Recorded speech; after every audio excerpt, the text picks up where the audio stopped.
चलिए, इस बीच आदि गोदरे साहब इस बीच हमारे साथ जुड़ चुके हैं, उनसे बातचीत करते हैं। गोदरे साहब, शुक्रिया पहले तो जी बिजनेस को समय देने के लिए। आखिरकार जैसे आप भी कह रहे थे कि नरेंद्र मोदी देश के प्रधानमंत्री बन सकते हैं और वो सपना पूरा हुआ, अब आपको लगता है कि बिल्कुल अच्छे दिन आ गए हैं? ये मुझे लग रहा है, क्योंकि प्राइम मिनिस्टर का रेपुटेशन है इकोनॉमिक ग्रोथ पे ध्यान देने का, बिजनेस प्रमोट करने का, ओपन इकोनॉमी चलाने का। तो मैं समझता हूं कि ये बहुत पुअर स्टेट जो इंडियन इकोनॉमी की हो गई है अब बदल जाएगी, और मैं समझता हूं कि जल्द से जल्द चेंजेस आएंगे। सर, इंडस्ट्री को अब क्या उम्मीदें हैं और क्या लगता है कि मोदी सरकार के समय में क्या कुछ बदलाव हो पाएंगे?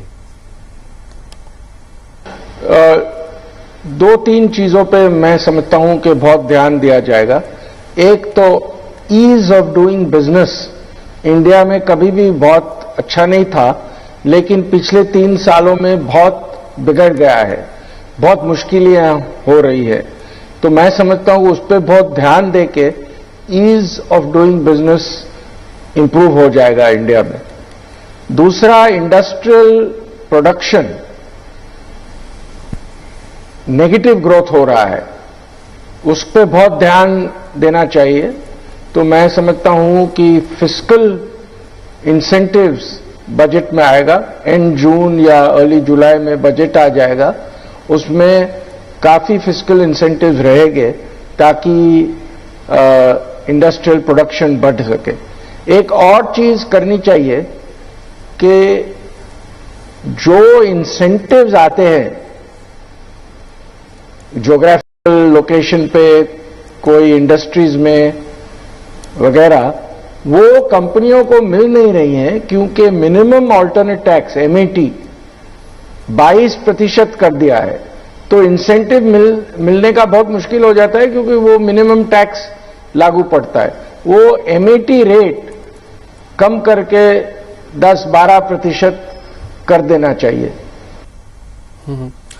गोदरे साहब, ये जो कैबिनेट मिनिस्टर्स चुने गए हैं, इस पे मैं आपका फर्स्ट रिएक्शन जानना चाहता हूं। ओवरऑल मैं समझता हूं कि एक तो बहुत अच्छी चीज की है कि नंबर ऑफ मिनिस्टर्स कम कर दिया है।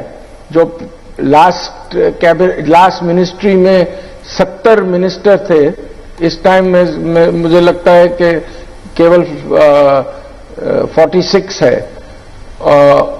कई मिनिस्ट्रीज कंबाइन कर दी है, और उससे बहुत फायदा रहेगा, कॉम्पैक्ट रहेगा, डिसीजन मेकिंग इजियर रहेगा।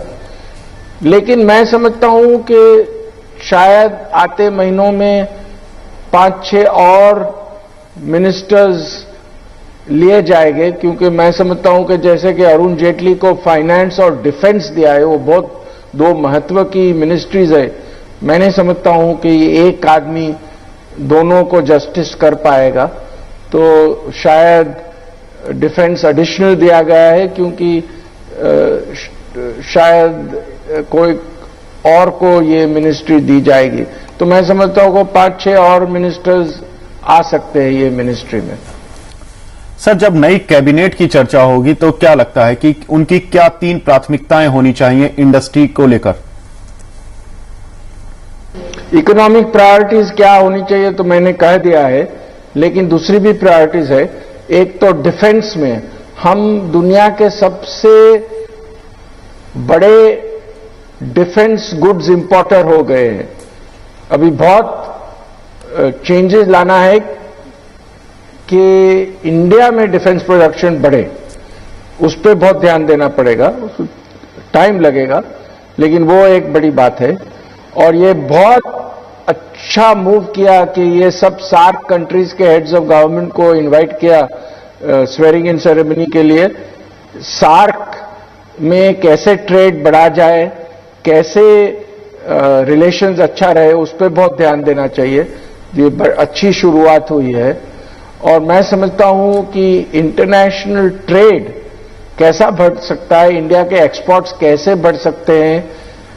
ये ट्रेड अग्रीमेंट्स कोई किए हैं, खास करके आसियान के साथ, दूसरे भी 1-2 है, जिससे इंडिया में प्रोडक्शन बढ़ाने का मुश्किल हो गया है, क्योंकि सब इंपोर्ट को बहुत फ्रीली आने दिया है, तो उस पर भी ध्यान देना पड़ेगा। तो मैं समझता हूं कि ये नई गवर्नमेंट अच्छी तरह ये सब मुश्किलें यहाँ पर ध्यान देकर सॉल्व करेगी।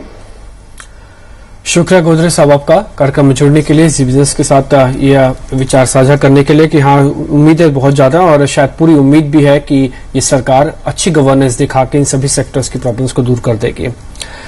चलिए आगे बढ़ते हैं सवाल जवाब के सिलसिले